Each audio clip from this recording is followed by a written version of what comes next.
Hey, Shalom, all praise. How about you? Shah double on to Pastor GMS. I'm now out coming at you in the video. This video is like a continuation of the previous video about First Peter 4:11. Being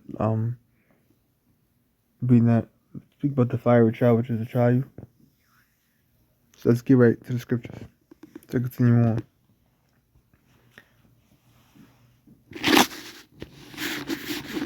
So this is right to the point in this verse. This is St. John 16:33. These things. So once again, this is going to the fire trial to try us, because in this truth, we're gonna catch hell in this thing, man. We're gonna catch hell in this truth. This is a part of it. So St. John 16 verse 33. These things I have spoken unto you, that in me ye might have peace. Meaning what?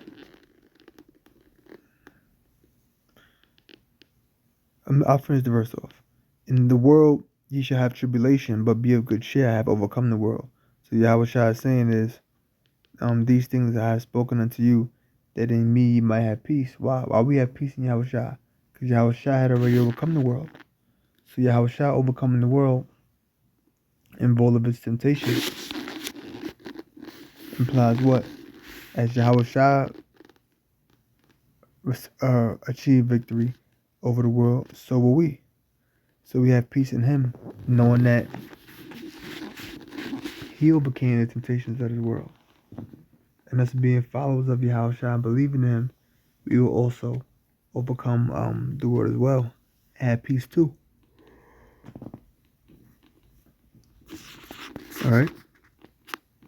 So worldly troubles, are bound to happen. Okay? So it says, these things I have spoken unto you, that you may have peace. In the world, you shall have tribulation. So we go to that word real fast.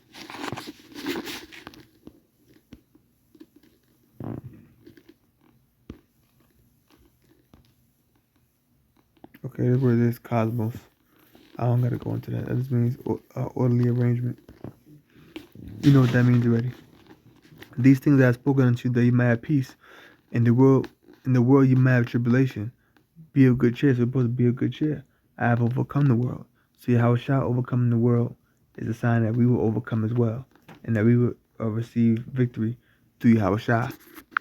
Now remember the last scripture said, "Be of good cheer," right? This is James chapter 1. I'll start from verse 1. Just read I'm reading the first three verses. James chapter 1 verse 1. James, the servant of the Most High, of the Lord Yahweh Shai, to the 12 tribes which are scattered abroad, greetings. So we already know James talking to the 12 tribes of Israel, you so-called Negroes, Latinos, and Native Americans, based upon your father's line. My brethren, count it all joy when you fall into diverse temptations. So when you fall into various temptations, you're supposed to count it joy. Why? Knowing this, that the trying of your faith worketh patience. So the purpose means what? So the purpose of these trials is to refine us. We aren't going through this hell for absolutely no reason. It's to refine us, to make us more perfect, if you will, for Yahweh Bashem Yahushua. So these temptations that we go through, it's not just a random occurrence. And it's not for no reason at all. It's for a purpose. The purpose is to refine us, for us to grow spiritually and learn from those things. All right? It teaches us a lesson. Let's look at a word called perseverance. Perseverance. Persistence in doing something despite difficulty or delay in achieving success. It builds perseverance.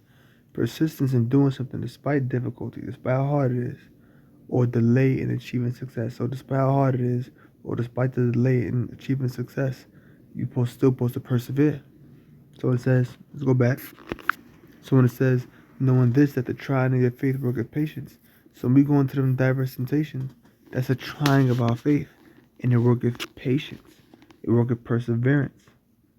It allows us to, we're showing persistence in difficulty, through difficulty. And despite the delay it takes for us to achieve our success. You know?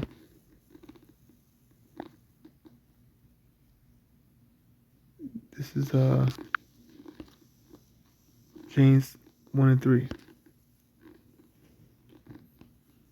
Strong's G 1383.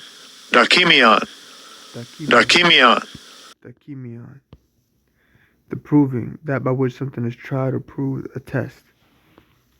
So there you go.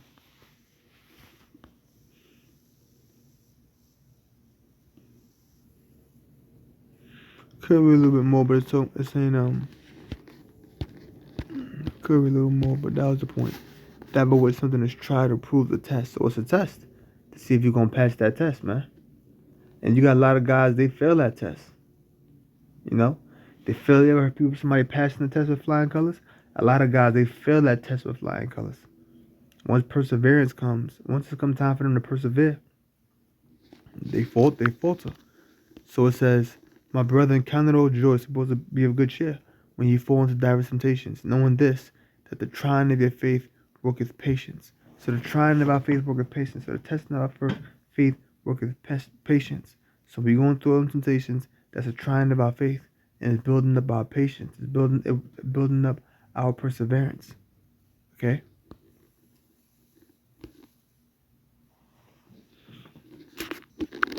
Verse 4.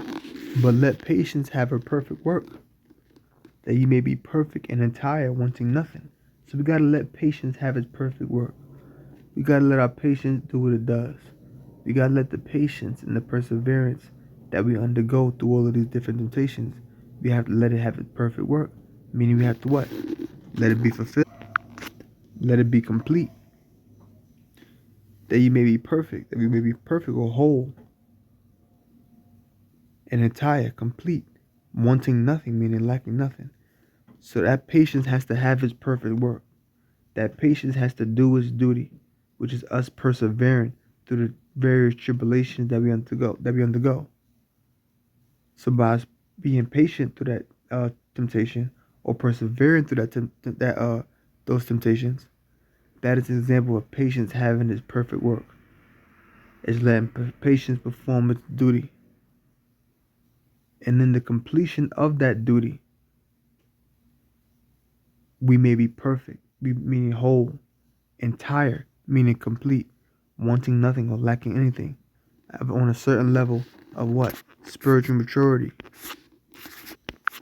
So that's ultimately what that patience work is about to be. Look at the word. Look at the word patience. Look at the word perseverance is there. Strong's G 5281. Upamane. There you go. Steadfastness, constancy, endurance. In the New Testament, the characteristics of a man who was not swerved from his deliberate purpose. So they're not going to swerve or turn from their deliberate purpose. And his loyalty to faith and piety, which is righteousness, by even the greatest trials and suffering. So no matter what he undergoes, that man is not going to be swerved from his deliberate purpose and his loyalty to his faith and piety by even the greatest trials and suffering. So no matter what that he undergoes, he's going to maintain his faith. He's going to show steadfastness, constancy, endurance, perseverance. All right?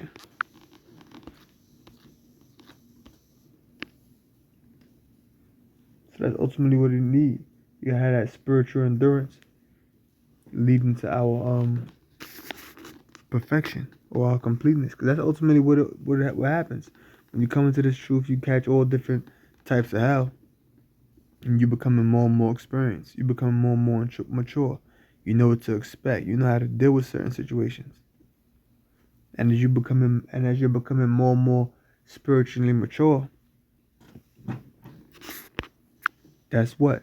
That's your spiritual growth. Matter of fact, I got a scripture. Hebrews 5 and 14. But strong meat belongeth to them that are full age. That's talking about, deeper levels of understanding of the scriptures. Even those or which is those, even those who by reason of use have their senses exercised to discern both good and evil.